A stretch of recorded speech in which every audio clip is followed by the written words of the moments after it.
दोस्तों, आपने कभी ना कभी एप्पल का जूस तो जरूर पिया होगा। एप्पल का जूस या फिर कहें कि एप्पी फिजी आपने जरूर पिया होगा।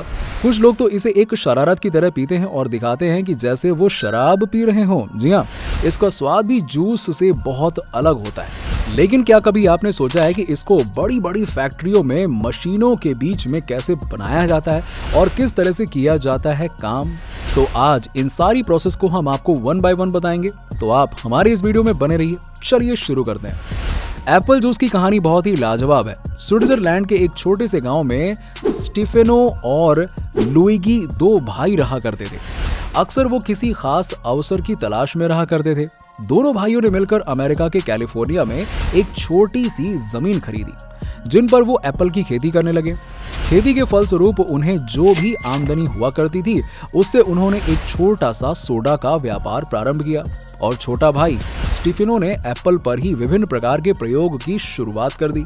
परिणाम स्वरूप उन्होंने एप्पल साइडर की एक नई रेसिपी खोज निकाली। एप्पल साइडर बिना फिल्टर किया हुआ एप्पल जूस ही होता है। इसके बाद अमेरिकी सरकार ने सभी तरह के एप्पल जूस पर सन 1920 में प्रतिबंध लगा दिया। दरअसल इनका ये फैसला शहर में फैल रहे अपराध को रोकना था, लेकिन शराब के लिए लोगों को बेतरह तरसते हुए देखकर दोनों भाइयों ने एप्पल साइडर का व्यापार फिर से प्रारंभ कर दिया। लोगों को ये एप्पल साइडर बहुत अधिक पसंद आया। एप्पल साइडर हाथों हाथ बिकने लगा। ये प्रतिबंध कई सालों तक मौजूद रहा। इस प्रकार एप्पल साइडर यूएस में भी लोगों की पहली पसंद बन गया। अमेरिकन फिल्मों में भी शैंपेन का लुक देने के लिए इस एप्पल साइडर का उपयोग किया जाने लगा। फिर 1933 में शराब पर लगा ये प्रतिबंध हटा लिया गया, परंतु तब तक दोनों भाई एप्पल के व्यापार में अच्छी तरह से अपना सिक्का जमा चुके थे। फिर क्या था, इनका व्यापार चल पड़ा। दरअसल एप्पल जूस के स्वाद ने लोगों को अपना दीवाना बना लिया था। एप्पल जूस की बिक्री दिन दूनी रात चौगुनी बढ़ती गई। पूरी दुनिया के अधिकांश लोग एप्पल जूस के कायल हो गए थे। बाद में इसमें पर्टिडिशन के प्रोसेस से सुधार लाया गया। आइए आज हम जानते हैं कि स्वादिष्ट एप्पल जूस तैयार कैसे किया जाता है। सबसे पहले सबसे उच्च कोटि के सेब को बड़े बड़े ट्रक में लादकर फैक्ट्री में भेजा जाता है। फिर इन पर जो धूल मिट्टी की परत होती है, उसे अच्छी तरह से साफ कर लिया जाता है। इसे साफ पानी से बार बार धोया जाता है ताकि इसकी गंदगी बिल्कुल ही साफ हो जाए। फिर इसे मशीन में डालकर गर्म पानी के शावर से गुजारा जाता है। सफाई का काम बहुत ही ध्यान से किया जाता है। किसी प्रकार के इन्फेक्शन से इसे हर संभव तरीके से बचाने का प्रयास किया जाता है। फिर सभी एप्पल को ग्राइंडर में डालकर रिफ्रेश किया जाता है। अच्छी तरह से पिस जाने के पश्चात इसमें से छिलके और बीज को हटाकर अलग कर लिया जाता है। फिर केमिकल्स और एंजाइम्स भी मिलाए जाते हैं। 220 डिग्री सेल्सियस से इसे 88 डिग्री सेल्सियस पर पहुंचा दिया जाता है। इस प्रकार सभी मशीनी प्रक्रियाओं से गुजरने के बाद जूस को कुछ और पतला कर दिया जाता है। फिर जूस में रंग और खुशबुओं को मिलाकर इसे आकर्षक बनाया जाता है। फिर एक पाइप की सहायता से बोतल में जूस को भरा जाता है। फिर बोतल पर कलरफुल स्टिकर्स लगा दिए जाते हैं ताकि ग्राहक पहली ही बार में बोतल खरीदने को मजबूर हो जाए। फिर कंपनी का लोगो लगाकर बोतल को सील बंद कर दिया जाता है। अब इसे बाजार में ग्राहकों के लिए उपलब्ध करने हेतु भेज दिया जाता है। अब आपकी जानकारी के लिए बता दूं कि एप्पल जूस को अक्टूबर के महीने में ही तैयार किया जाता है। इस महीने में सेब की संख्या भी बड़े तादाद में आसानी से उपलब्ध हो जाती है। बड़े बड़े कंटेनर में जूस को रखा जाता है। इसे उचित रख रखाव व देख रेख में बहुत ही सावधानी पूर्वक ध्यान से रखना पड़ता है। शुद्धता का भरपूर ख्याल रखा जाता है ताकि भूल से भी कहीं से भी कोई किसी भी प्रकार के इन्फेक्शन की गुंजाइश ना रहे। दोस्तों, हमारी पिछली वीडियो में हमने विस्की की कई ब्रांड का जिक्र किया था। कमेंट सेक्शन में आपने कहा था कि उन विस्की के ब्रांड की फैक्ट्री मेकिंग प्रोसेस कैसे की जाती है, हम आपको बताएं। तो हमने इस वीडियो में कई ब्रांड के मेकिंग प्रोसेस के बारे में बात की है। चलिए उनके बारे में भी बताते हैं आपको। दोस्तों, जहां शराब को बुरी लत बताया जाता है, वहीं शराब के कई फायदे भी गिनाए जाते हैं। शराब को लेकर हर इंसान का अपना एक अलग अलग नजरिया है, लेकिन यहाँ हम आपको शराब की अच्छाई या बुराई के बारे में नहीं बताने जा रहे हैं, बल्कि हम यहाँ बताने जा रहे हैं शराब फैक्ट्री में कैसे बनाई जाती है। दोस्तों, अगर हम विस्की के इंग्रेडिएंट्स की बात करें तो विस्की को बनाने के लिए कम ही इंग्रेडिएंट्स की जरूरत होती है, लेकिन विस्की को पूरी तरह से तैयार होने में काफी समय लगता है। दोस्तों, विस्की का जो सबसे खास इंग्रेडिएंट्स होता है वो है बेरली, यानी कि जौ। सबसे पहले जौ को एक बड़े से टैंक में पानी की हेल्प से बॉईल किया जाता है। फिर उस पानी को ठंडा होने के बाद उसे वापस से फिर उबाला जाता है। इस प्रोसेस को कई बार किया जाता है। इसके बाद इस मिक्सचर में ईस्ट को डाला जाता है। ईस्ट डालने का कारण यह है कि इसमें मौजूद शुगर की मात्रा खत्म होने लगती है और अल्कोहल की मात्रा इंक्रीज होने लगती है और इसे फिर से अच्छे से गर्म किया जाता है और इसमें मौजूद अल्कोहल भाप बनकर उड़ने लगता है, जहां इस भाप को दूसरे कंटेनर में कंडेंस करके कलेक्ट कर लिया जाता है। इसके बाद इस विस्की को बैरल्स में भरकर स्टोर किया जाता है।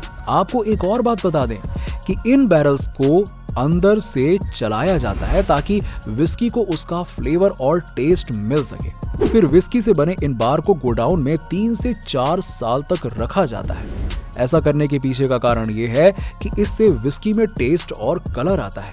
दोस्तों, अगर आपने कभी विस्की ट्राई किया हो तो आप तो जानते ही होंगे कि विस्की जितनी पुरानी होती है ना, उतनी ही ज्यादा अच्छी होती है। अब हम आपको बताएंगे कुछ खास प्रकार के वाइन जिसे कंपनी में इस तरह से बनाया जाता है। Number 3, Jack Daniel's making process. दोस्तों, विस्की पीने वालों में से शायद ही कोई ऐसा होगा जो इस ब्रांड के बारे में ना जानता हो। जैक डेनियल एक अमेरिकन विस्की ब्रांड है। इस विस्की को दुनिया भर के 140 देशों में पसंद किया जाता है। इस विस्की की सबसे खास बात है इसकी स्ट्रॉन्गनेस। आमतौर पर सभी विस्की ग्रेन से बनाई जाती हैं, लेकिन फर्क बस इतना होता है कि हर कंपनी अलग अलग तरह के ग्रेन्स का इस्तेमाल करती है। जैक डेनियल्स विस्की बनाने के लिए कॉर्न, राई और बार्ली माल्ट का इस्तेमाल करते हैं। इस प्रक्रिया की शुरुआत एक बड़े मेटल टैंक से होती है, जहां इन तीनों प्रकार के ग्रेन्स को डाल दिया जाता है। इस मशीन में लगे क्रशर से इन ग्रेन्स को आटे में बदल लिया जाता है। नए तैयार हुए फाइन पाउडर में स्प्रिंग वाटर ऐड किया जाता है। इसके बाद इसमें ईस्ट पाउडर भी ऐड किया जाता है। ईस्ट ऐड करने के बाद कुछ समय के अंतराल में इसे कंप्यूटर के जरिए टेस्ट किया जाता है, जहां पूरे 3 घंटे के बाद इस कंटेनर के लीड को खोला जाता है। अब जहां हमारे सामने एक बबली फर्मेंटेड पेस्ट तैयार होता है, आप इस बबली पेस्ट को उबलता हुआ देख रहे हैं।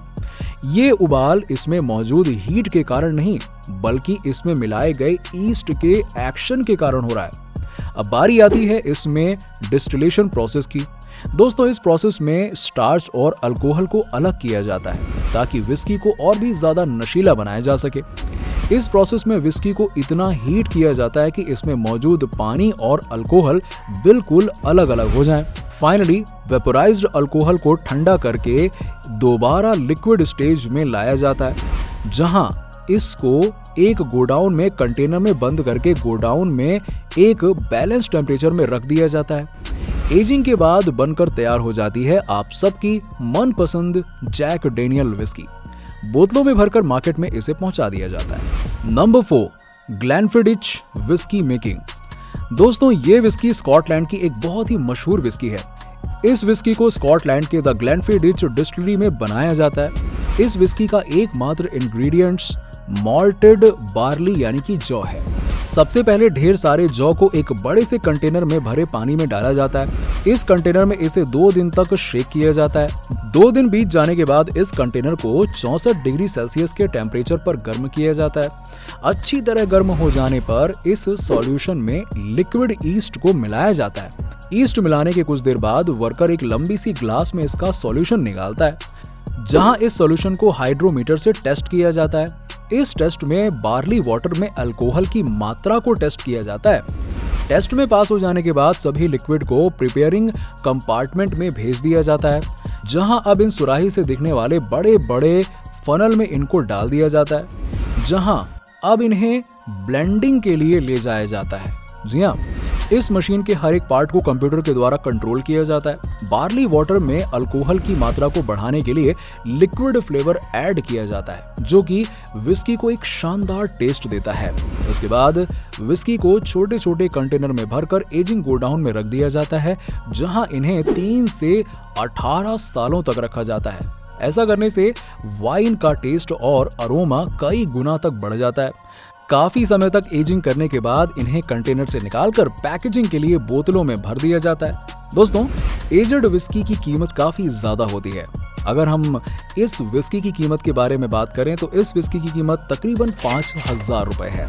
दोस्तों, आपको ये जानकारी कैसी लगी हमें नीचे कमेंट सेक्शन में कमेंट करके जरूर बताइएगा। इसी प्रकार के इन्फॉर्मेटिव वीडियोस को देखने के लिए आप हमारे चैनल को लाइक और सब्सक्राइब जरूर करिएगा। आप भी किसी प्रोडक्ट के मेकिंग प्रोसेस या मैन्युफैक्चरिंग प्रोसेस को जानना चाहते हैं तो आप हमें उस प्रोडक्ट का नाम मेंशन जरूर कर दें, हम उस प्रोडक्ट की वीडियो भी बनाएंगे। अभी के लिए बस इतना ही, फिर मिलते हैं अगले वीडियो में हमारे अगले टॉपिक के साथ। धन्यवाद।